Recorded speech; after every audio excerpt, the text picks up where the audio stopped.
Insurgents have stormed the Capitol, and Matthew Holt wants to talk about health tech deals. How about you? It's January 7th episode of Health in 2 Points. I can't believe we're doing this right now.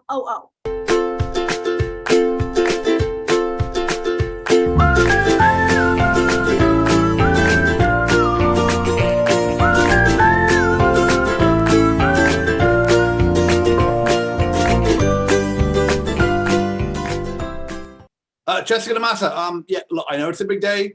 Georgia Senate runoff, all kinds of craziness in Washington, D.C., but it's the death throes of something old, and we're here talking about something new, better, beautiful.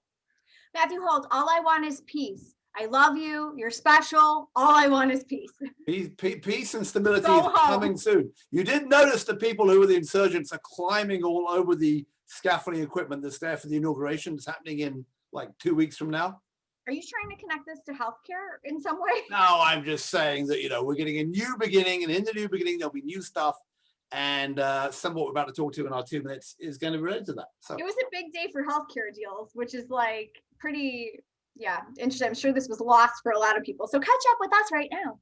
Do you have your timer ready? I have my timer, and we are going to go now. All right.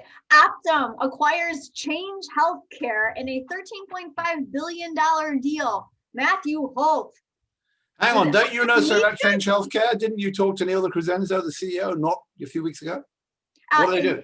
End of August, he described what they do as the connective tissue of big healthcare.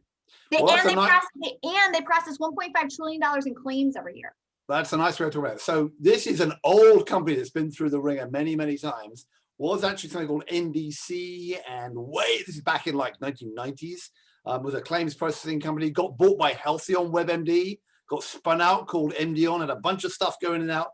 Many years later, got taken private. McKesson dumped a bunch of its health IT stuff into it. Then they bought a little Health 2.0 company called Transparency, called Change Healthcare, changed their name to that.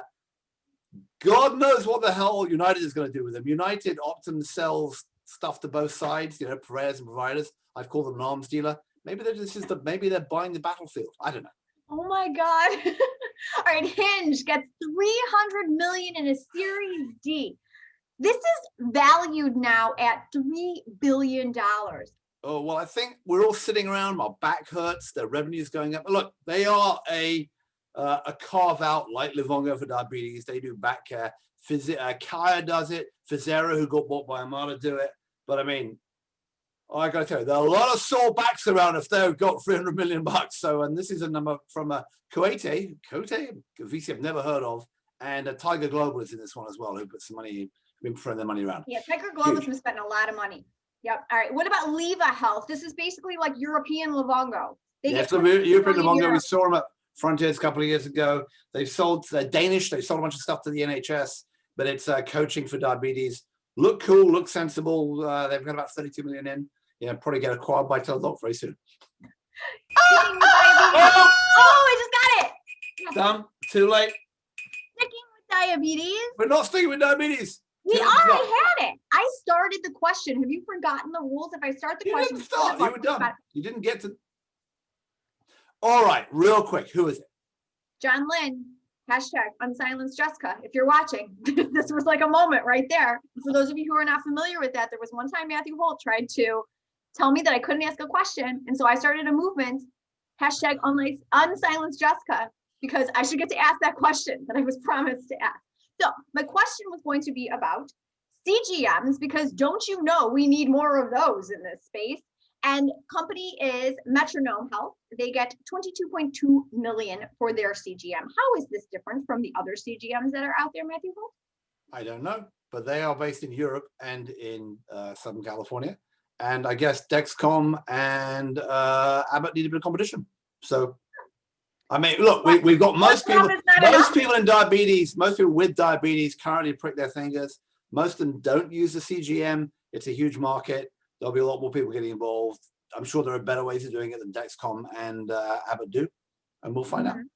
I'm waiting to see what OneDrop does with that tech they bought from Sano, that like wearable sensor. Oh yeah, that's what I mean.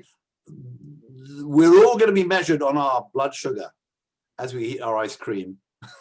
over the years to come. Well, Big we're Brother lucky will- that you're very sweet. I am very, very sweet. All right. Possibly too sweet. Oh my God. All right.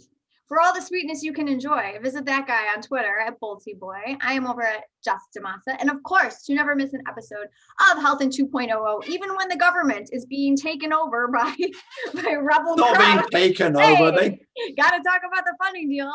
Go over to thehealthcareblog.com and subscribe to our email newsletter.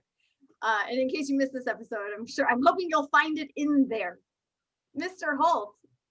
Mr. Massa, well, stay safe. I'm a little rocked by this whole thing. Try to avoid having your little rental office in Florida being overcome by a riotous mob. Most people probably came to Florida. What? You'll be fine. Yeah, You'll be fine. I'm gonna just throw it out there. If this had taken place in Florida, I feel like Trump would have been Baker acted.